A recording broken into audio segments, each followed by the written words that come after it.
ਸਾਡੇ ਵਿਚਕਾਰ ਅਨੇਕਾਂ ਸਿੰਗਰੋੜੇ ਬਹਿਣ ਦੇ ਵਿੱਚ ਨੌਮਨ ਵਿਦਿਆ ਸਾਗਰ ਗ੍ਰੰਥ ਜੋ ਇਲਾਹੀ ਕਲਾਮ ਸੀ ਉਹਨਾਂ ਦਾ ਆਪਣੀ ਰਚਨਾ ਉਹ ਸਾਰਾ ਸਰਸਾ ਦੀ ਭੇਟ ਹੋ ਗਿਆ। ਸਾਸਨ ਪਰਿਵਾਰ ਇੱਥੇ ਤਿੰਨ ਟੁਕੜਿਆਂ ਚ ਵੰਡਿਆ ਜਾਂਦਾ ਹੈ।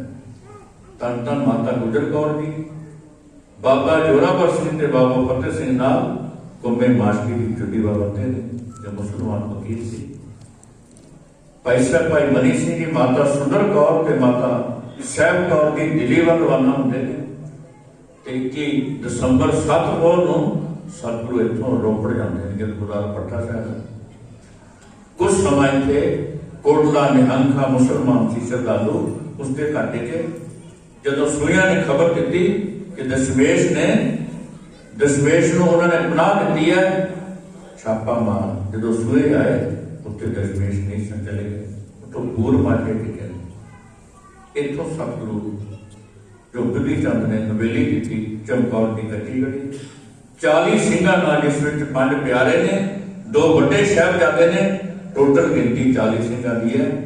21 ਦਸੰਬਰ ਸ਼ਾਮ ਨੂੰ ਉਸ ਗੜੀ ਵਿੱਚ ਪ੍ਰਵੇਸ਼ ਕੀਤਾ ਤੇ ਮੁਸਕਰਾਏ। ਭਾਈ ਸਾਹਿਬ ਭੱਜਿਆ ਸੀ, ਕਹਿੰਦੇ ਇਸ ਮੁਸਕਰਾਹਟ ਦਾ ਕਾਰਨ ਕੀ ਹੈ? ਤੇ ਧੰਨ ਗੁਰੂ ਗੋਬਿੰਦ ਸਿੰਘ ਮਹਾਰਾਜ ਨੇ ਕਮਰ ਕੱਸੇ ਚੋਂ ਖੰਜਰ ਕੱਢਿਆ, ਕੁਛ ਮਿੱਟੀ ਝਾੜ ਕੇ ਉਡਾ ਦਿੱਤੀ ਤੇ ਭਾਈ ਦਇਆ ਸਿੰਘ ਕਹਿੰਦੇ ਮਿੱਟੀ ਉਡਾਉਣ ਦਾ ਮਤਲਬ ਕੀ? ਕਹਿਣ ਲੱਗੇ ਗੜੀ ਕੱਚੀ ਹੈ, ਇਸ ਵਿੱਚ ਅੱਜ ਪੱਕਿਆਂ ਦਾ ਬਸੇਰਾ ਹੋ ਗਿਆ ਹੈ, ਇਸ ਕਰਕੇ ਮੈਂ ਮਿੱਟੀ ਉਡਾਈ ਹੈ। ਇੱਥੇ ਆਉਣ ਵਾਲੇ ਸਮੇਂ ਸਿੱਖ ਸੰਗਤਾਂ ਇੱਥੋਂ ਦੀ ਤੋੜ ਲੈਣ ਆਇਆ ਕਰਨਗੇ। ਮਿੱਟੀ ਦੀ ਅਜ਼ਮਤ ਨੂੰ ਨਮਸਕਾਰ ਕੀਤੀ। ਆਖੋ ਵਾਹਿਗੁਰੂ। 4 ਬਾਈਆਂ ਤੇ ਸਤਿਗੁਰਾਂ ਨੇ 8 ਸਿੰਘ ਲਾਏ ਨੇ। 22 ਦਸੰਬਰ 8 ਪੋਹ ਦਾ ਦਿਨ ਚੜਿਆ। ਸੰਸਾਰ ਦਾ ਅਨੋਖਾ ਰੰਗ ਹੋਣਾ। ਇੱਕ ਪਾਸੇ 8 ਮਹੀਨਿਆਂ ਦੇ ਭੁੱਖੇ ਪਾਣੇ ਉਹ ਮਰ ਜੀਵੜੇ ਗੁਰਸਿੱਖ, ਦੂਸਰੇ ਪਾਸੇ 10 ਲੱਖ ਗਿਣਤੀ ਵਿੱਚ ਟਿੱਡੀ ਦਾ। ਧੰਨ ਗੁਰੂ ਗੋਬਿੰਦ ਸਿੰਘ ਮਹਾਰਾਜ ਤਰਤੀਬ ਦੇ ਰਹੇ, 5 ਸਿੰਘਾਂ ਨੂੰ ਬੜੇ ਚੋਂ ਥਾਪੜਾ ਦੇ ਕੇ ਭੇਜਦੇ ਨੇ। ਅਨੇਕਾਂ ਨੂੰ ਮਾਰ ਕੇ ਜਦੋਂ ਸ਼ਹਾਦਤ ਦਾ ਜਾਮ ਪੀ ਗਏ, 27 ਸਿੰਘ ਸਾਧ ਸੰਗਤ ਸ਼ਹੀਦ ਹੋ ਚੁੱਕੇ ਨੇ। 50 ਪਿਆਰਿਆਂ ਚੋਂ ਪਿਆਰੇ ਸਾਹਿਬ ਸਿੰਘ ਅੱਗੇ ਆਏ, ਕਹਿੰਦੇ ਕਿ ਤੁਸੀਂ ਬੋਲ ਬੜੇ ਬੜੇ ਪੜਿਆ ਕਰਦੇ, 1.25 ਲੱਖ ਸੇ ਇੱਕ ਲੜਾਉਂ ਕਦੇ ਗੋਬਿੰਦ ਸਿੰਘ ਨਾਮ ਕਹਾਉਂ। ਹੁਣ ਇੱਥੇ ਇਹ ਖੇਡ ਵਰਤਾਓ। ਇਕੱਲੇ ਨੂੰ ਥਾਪੜਾ ਦੇ ਕੇ ਪਿਆਰੇ ਸਾਹਿਬ ਸਿੰਘ ਗੜੀ ਤੋਂ ਇਕੱਲੇ ਨਿਕਲੇ ਨੇ। ਬੇਨਤੀ ਕਰਾਂ, ਸਿੱਖ ਕਦੇ ਇਕੱਲਾ ਨਹੀਂ ਹੁੰਦਾ। ਗੁਰੂ ਮੇਰੇ ਸੰਗ ਸਦਾ ਹੈ ਨਾਲੇ, ਗੁਰੂ ਸਦਾ ਸਿੱਖ ਦੇ ਨਾਲ ਹੁੰਦਾ। ਤੇ ਪਿਆਰੇ ਸਾਹਿਬ ਸਿੰਘ ਨੇ ਨੇਕਾਂ ਨੂੰ ਮੌਤ ਦੇ ਘਾਟ ਉਤਾਰ ਕੇ ਸ਼ਹਾਦਤ ਦਾ ਜਾਮ ਪੀਕਿਆ। 17 ਸਾਲ ਦੇ ਲਖਤੇ ਜਿਗਰ ਧੰਨ ਗੁਰੂ ਗੋਬਿੰਦ ਸਿੰਘ ਦੇ ਬਾਬਾ ਅਜੀਤ ਸਿੰਘ ਅੱਗੇ ਆਏ, ਕਹਿੰਦੇ ਕਿ ਪੰਕਤੀ ਦੇ ਮੇਰੇ ਸੁਣੋ। ਗੁਰਸਿੱਖਾਂ ਇੱਕੋ ਪਿਆਰ, ਗੁਰੂ ਪਿਤਾ ਪੁੱਤਾਂ ਪਾਈਆਂ ਕੋ ਹੈ। ਤੇ ਧੰਨ ਗੁਰੂ ਗੋਬਿੰਦ ਸਿੰਘ ਕਹਿੰਦੇ ਗੁਰੂ ਸਿੱਖਾਂ ਨਾਲ ਵੀ, ਮਿੱਤਰਾਂ ਨਾਲ ਵੀ, ਪੁੱਤਰਾਂ ਨਾਲ ਵੀ, ਭਰਾਵਾਂ ਨਾਲ ਇੱਕੋ ਜਿਹਾ ਪਿਆਰ ਕਰਦੇ। ਤੇ ਧੰਨ ਧੰਨ ਬਾਬਾ ਜੀ ਸਿੰਘ ਕਹਿੰਦੇ ਜਿਹੜੇ ਲਾਡ ਗੁਰਸਿੱਖਾਂ ਨੂੰ ਰੜਾ ਰਹੇ ਹੋ ਮੈਨੂੰ ਨਹੀਂ ਰੜਾਓਗੇ। ਆਪਣੇ ਹੱਥੀ ਸਜਾ ਰਹੇ ਨੇ।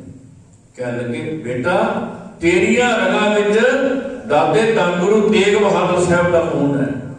ਧੰਨ ਗੁਰੂ ਅਰਜਨ ਦੇਵ ਮਹਾਰਾਜ ਤੱਤੀਆਂ ਤਵੀਆਂ ਤੇ ਬੈਠ ਕੇ ਤੇਰੀਆਂ ਰਗਾਂ ਜੋੜਾਂ ਦਾ ਖੂਨ ਹੈ। ਕਿਤਨਾ ਦਿਖਾਈ ਸੀਨੇ ਦੇ ਵਾਸਤੇ ਨਹੀਂ, ਤੇਰੇ ਤਨ ਦੇ ਟੁਕੜੇ ਟੁਕੜੇ ਹੁੰਦੇ ਦੇਖਾਂ ਮੈਂ। ਜਦੋਂ ਥਾਪੜਾ ਦੇ ਕੇ 5 ਸਿੰਘਾਂ ਨੂੰ ਭੇਜਿਆ, ਇਤਨੇ ਜੁਝਾਰੂ ਸਨ।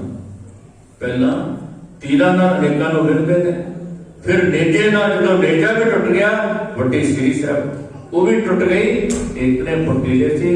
ਉਸੇ ਸਮੇਂ ਮਿਆਨ ਵਿੱਚੋਂ ਛੋਟੀ ਕਿਰਪਾਨ ਕੱਢ ਕੇ ਨਵਾਬ ਦੇ ਪੇਟ ਚ ਹੋ ਰਹੀ ਸੁੱਟੇ ਹੀ ਕੀਤਾ। ਜਦੋਂ ਹਥਿਆਰ ਕੋਈ ਨਹੀਂ ਰਿਹਾ, ਤੁਰਕਾਂ ਨੇ ਤੀਰਾਂ ਦੀ ਬਾਛੜ ਕੀਤੀ ਤੇ ਧੰਨ ਧੰਨ ਬਾਬਾ ਜੀ ਸਿੰਘ ਦੇ ਸੀਨੇ ਤੇ ਤੀਰ ਵੱਜੇ। ਮਮਤੀ ਜੋ ਸ਼ੁਕਰਾਨਾ ਕਰਦੇ ਆ, ਧੰਨ ਗੁਰੂ ਗੋਬਿੰਦ ਸਿੰਘ ਮਹਾਰਾਜ ਨੇ ਜਕਾਰਾ ਗੁਜਾਇਆ, ਬੋਲੇ ਸੋ ਨਿਹਾਲ। ਤੇ ਸ਼ਬਦ ਕੀ ਕਹਿੰਦੇ ਨੇ? ਕਹਿ ਲਗੇ ਜਿਸ ਕੀ ਵਸਤ से आज्ञा रखा प्रभु की आज्ञा माना। उसे ਦੇ ਚਰਨਾਂ ਦੇ ਪਰਪਣ ਸ਼ੁਕਰ ਹੈ ਮਾਲਕ। 15 साल के धन धन बाबा जुझार सिंह अगे कहने भाई से विछड़ कर जीना नहीं आता, खाना नहीं आता, सोना नहीं आता, इकट्ठे खाते सी, इकट्ठे खेडते सी, मैनू नहीं भेजोगे। ते मुस्कुरा के कहने तेन वजह लड़ना नहीं होता। कवि ने बाबा जुझार सिंह के बोलों को कोट दिया है, अगर वो अजीत था तो मैं भी जुझार हूं, अगर वो खंजर था तो मैं भी कटार हूं, अगर मुझे मारना नहीं आता तो मरना तो आता है। धन गुरु गोबिंद सिंह महाराज ने अज तक मैं कहता सी मैं शहीद पिता का पुत्र हाँ, बेटा खेल बड़ी कठिन है, खेल क्या मैं मारना कहांगा शहीद पुत्रा का पिता। मैं समय अपने पिता ने भेजा सी जान दीजिए धर्म पर। लोग तुमको कहते हैं जान दीजिए धर्म, हम तेनों कह रहे हैं धर्म के पीछे अपनी जान वापस। इको गल गई मुख मेरे वाल होवे अकेले सब, सीने के वाल सैने ने। धन धन बाबा जुझार सिंह पंज सिंघां नाल गड़ी जबा निकले, अनेकां नूं मौत के घाट उतार के जदों शहादत का जाम भी लगते ने सीधा मुंह धन गुरु गोबिंद सिंह वाल कीता। कहने लगे देख बापू तेरी पग नूं दाग नहीं लगन दिता, पिठ ते वार नहीं सिया, सीने ते वार सहे। शुकराना करते हैं। फिर दूसरी बार जयकारा बजाया धन गुरु गोबिंद सिंह महाराज ने, बोले सो नेहा। साध संगत पुत्रां दा इतिहास बड़ा दुखदाई है दुनिया में।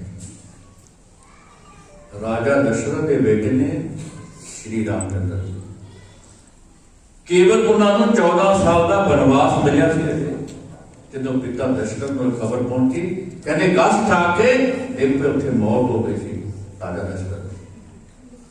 इब्राहिम को कहा गया अग के अंगारे के उत्ते चलना अपने पुत्र ने, कह लगे मेरी अखा से पट्टी पा दो, कन्ना जरूर पा दो, मैं पुत्र दी हकीका अपने कन्ना नाल सुन सकता, अखा नाल मैं दुख देख नहीं सकता। पर इतने दशमेश मर्द कपड़ा अपने हथी सजा के लो रहे ने, इस शुकराने के जयकारे बजा रहे हैं। अख किली नहीं की। 22 दिसंबर रात पै गई, केवल साध संगत 8 सिंगड़ी बाकी है। धन गुरु गोबिंद सिंह महाराज ने 8 को कह लगे कल मैं भी शहादत का जाम दे जाना। 5 सिंघां ने गुरमता किया। पंथ नूं आप जी की बड़ी लोड़ है, साडे वर्गे लखां पैदा हो जाएंगे पर तुहाडे वर्गा कोई नहीं होना। असीं हुक्म करता है पंथ, तुसीं गड़ी छड़ जाओ। धन गुरु गोबिंद सिंह महाराज कहते मैं कल्ला नहीं जावांगा, 3 मेरे नाल चढ़णगे। 5 प्यारे जो भाई दया सिंह जी, भाई धर्म सिंह जी ते भाई मान सिंह जी। तो कह लगे कलगी सजाई भाई संगत सिंह को अपना डुबाला दिता। कह लगे कि दस्तार 5-7 गज का टुकड़ा नहीं, ये मेरी आन ते शान का प्रतीक है। सब कुछ लुटा के तैनूं ये दस्तार दे रहे हैं, लाज रखनी है, पग रखनी है। जो गढ़ी चो बाहर निकलने लगे 22 दिसंबर रात का टाइम है, जो गढ़ी चो बाहर निकले सामने बाबा अजीत सिंह बाबा जुझार सिंह के शरीर पे भाई साहब भाई दया सिंह जी कमर कच्छा खोलने लगे। कहने लगे की कर रहे हो? कहने लगे दोनों अजीत सिंह ते जुझार सिंह के चेहरे लगे ने कि मैं चाहूंगा कि चेहरे ढक दे। धन गुरु गोबिंद सिंह महाराज कहने जो 37 सिंह चीर हुए थे, ये सारे अजीत अते जुझार ने मेरे पुत्र ने, इन्होंने सारे के कपड़ा पाना पड़ेगा। बिना कपड़ा पाया कहते पैरों नंगी गए ने कि किसी सिंह के किस्सा ना मिला, जोड़ा ना छूट गया। जंग की नीति की वर्ती कह लगे तारियां की सेहत पे चलना। विशाल जी को नहीं मारना, विशाल बजाने हैं केवल। ताड़ी मारी दोबारा ताड़ी साहब मारी कहते पीरे हिंद मेर अमल उच्ची आवाज में किया, हिंद का पीर जा रहा है, ये किसी की ताकत है पकड़ लो। जो एक शब्द कहे अपना दपड़ी मारी गई। 1,48,000 गुरु सेना इन्होंने 37 सिंह ने मारी गई। इमेजिन करो 8.5 लाख होते गुरु सेना घेरा पाई बैठी, एक दूसरे को वटन तो पड़ लगे। अजे थोड़ी दूर गए ने सतगुरु दलीपू और गामू 2 मुसलमान भरा ने इन्होंने पहचान लिया कर गया वाला, क्योंकि भाई दया सिंह भाई धर्म सिंह भाई मान सिंह दूसरे पासे जा रहे हैं तारिक से। इन्होंने फौरन विशाल बजाई, ਜਦੋਂ ਰੌਲਾ ਪਾਉਣ ਲੱਗੇ ਦਲੀਪੂ ਤੇ ਗਾਮੋਂ ਕੁਛ ਮੋਹਰਾਂ ਸੁੱਟੀਆਂ ਧੰਨ ਗੁਰੂ ਗੋਬਿੰਦ ਸਿੰਘ ਨੇ, ਸ਼ਾਇਦ ਮੋਹਰਾਂ ਦੇ ਲਾਲ ਤੇ ਚੁੱਪ ਕਰ ਜਾਣ, ਪਰ ਇਹਨਾਂ ਦੀ ਬਿਰਤੀ ਲਾਲਚੀ ਸੀ, ਨਾਮ ਵੱਡਾ ਮਿਲੇਗਾ। ਜਦੋਂ ਉੱਚੀ ਉੱਚੀ ਰੌਲਾ ਪਾਉਣ ਲੱਗੇ ਧੰਨ ਗੁਰੂ ਗੋਬਿੰਦ ਸਿੰਘ ਮਹਾਰਾਜ ਨੇ ਦੋਨਾਂ ਨੂੰ ਉੱਤੇ ਸੋਧ ਦਿੱਤਾ। ਕੰਡਿਆਂ ਦੀ ਰਸਤਾ ਝਾੜੀ ਸਾਹਿਬ ਚੱਲ ਰਿਹਾ, ਗੁਰਦੁਆਰਾ ਝਾੜ ਸਾਹਿਬ ਬਿਲਕੁਲ ਕੰਡੇ ਦੇ ਜੰਗਲ ਸੀ, ਪੈਰੋਂ ਨੰਗੇ ਚੱਲਦੇ ਨੇ। ਗੁਰਦੁਆਰਾ ਝਾੜ ਸਾਹਿਬ ਕੁਛ ਸਮਾਂ ਉੱਥੇ ਰੁਕਦੇ ਨੇ ਤੇ ਮਾਛੀਵਾੜੇ ਜਦੋਂ ਜੰਗਲ 'ਚ ਪਹੁੰਚੇ, ਪੈਰਾਂ ਵਿੱਚ ਛਾਲੇ ਨੇ, ਖੂਨ ਸਿਮਰੇ, ਜਾਮਾ ਨੀਰੋ ਨੀਰ ਹੈ। ਤਿੰਨੇ ਸਿੰਘ ਤੇ ਭਾਈ ਦਇਆ ਸਿੰਘ, ਭਾਈ ਧਰਮ ਸਿੰਘ, ਭਾਈ ਮਾਨ ਸਿੰਘ ਇਕੱਠੇ ਹੁੰਦੇ ਨੇ ਬਾਗ ਦੇ ਵਿੱਚ, ਜੋ ਗੁਲਾਬੇ ਤੇ ਪੰਜਾਬੇ ਦਾ ਬਾਗ ਸੀ। ਤੇ ਉੱਥੇ ਸਤਿਗੁਰਾਂ ਨੇ ਬਿਰਹਾ ਦੇ ਵਿੱਚ ਆਪਣੇ ਮਾਲਕ ਨੂੰ ਯਾਦ ਕਰਦਿਆਂ ਸ਼ਬਦ ਪੜਿਆ ਸੀ, ਮਿੱਤਰ ਪਿਆਰੇ ਨੂੰ ਹਾਲ ਮੁਰੀਦਾਂ ਦਾ ਕਹਿਣਾ, ਤੁਧ ਬਿਨ ਰੋਗ ਰਜਾਈਆਂ ਦਾ ਉੱਡਣ, ਨਾਗ ਨਿਵਾਸਾਂ ਦੇ ਰਹਿਣਾ। ਜੇ ਤੇਰੀ ਯਾਦ ਭੁੱਲ ਜਾਏ ਤੇ ਰਜਾਈਆਂ ਰੋਗ ਹਨ, ਇਹ ਸੱਪਾਂ ਦੇ ਨਾਲ ਰਹਿਣਾ ਹੈ। ਜੇ ਤੇਰਾ ਨਿੰਦਨੇ ਭੁੱਲ ਜਾਏ, ਸੂਲ ਸੁਰਾਹੀ ਖੰਜਰ ਪਿਆਲਾ, ਬਿੰਗ ਕਸਾਈਆਂ ਦਾ ਸਹਿਣਾ। ਇਹ ਸੁਰਾਹੀਆਂ, ਇਹ ਸੂਲ ਨੇ, ਇਹ ਪਿਆਲੇ ਖੰਜਰ ਨੇ। ਕਸਾਈ ਕੀ ਕਰਦੇ ਨੇ ਸਾਧ ਸੰਗਤ, ਜਾਨਵਰ ਨੂੰ ਰਾਤ ਬਿੰਗ ਪਾਉਂਦੇ ਨੇ, ਸਾਰੇ ਦਾ ਤਰਫ ਹੈ। ਇਹ ਕਹਿੰਦੇ ਕਸਾਈਆਂ ਦਾ ਬਿੰਗ ਸਹਿਣਾ। ਤੇ ਇਸ ਵਰਸਾਂ ਦੇ ਵਿੱਚ ਵੀ ਜਦੋਂ ਅੰਤਾਂ ਦਾ ਦੁੱਖ ਦੇ, ਕੁਝ ਖਾਣ ਨੂੰ ਨਹੀਂ, ਕੋਈ ਕੱਪੜਾ ਨਹੀਂ ਤਨ ਦੇ ਉੱਤੇ, ਪੈਰਾਂ ਵਿੱਚ ਕੰਡੇ ਨੇ, ਖੂਨ ਸਿਮਰਿਆ, ਜਾਮਾ ਨੀਰੋ ਨੀਰ ਹੈ। ਫਿਰ ਵੀ ਕਹਿੰਦੇ ਤੇਰੀ ਬੰਦਗੀ ਨਾ ਭੁੱਲੇ, ਤੇਰੀ ਯਾਦ ਨਾ ਭੁੱਲੇ। ਯਾਰੜੇ ਦਾ ਸਾਨੂੰ ਸੱਥਰ ਚੰਗਾ, ਇਹ ਮਾਛੀਵਾੜੇ ਦਾ ਸੱਥਰ, ਟਿੰਡ ਦਾ ਸਰਾਣਾ, ਜ਼ਮੀਨ ਤੇ ਲੇਟਣਾ, ਇਹ ਮੈਨੂੰ ਮੁਬਾਰਕ ਹੈ। ਪੱਟ ਖੇੜਿਆਂ ਦਾ ਰਹਿਣਾ, ਕੋਈ ਮਹਿਲਾਂ ਵਿੱਚ ਰਹਿ ਕੇ ਜੇ ਨਿਤਨੇ ਅੰਮ੍ਰਿਤ ਵੇਲਾ ਖੁੱਝ ਜਾਏ, ਉਹ ਤਾਂ ਅੱਗ ਦੇ ਸਮਾਨ, ਪੱਠੀ ਦੇ ਸਮਾਨ। ਕਦ ਇਹ ਖਿਆਲ ਪਾਸ਼ੇ ਦਾ ਉੱਤੇ ਉਹਨਾਂ ਨੇ ਮਾਛੀਵਾੜੇ ਵਿਚਾਰੇ ਲਿਖੇ। ਆਪਾਂ ਜਾਂ ਵੱਡੇ ਸਾਹਿਬਜ਼ਾਦਿਆਂ ਨੂੰ ਯਾਦ ਕਰ ਰਹੇ ਇਸ ਪਾਵਨ ਸਥਾਨ ਤੇ।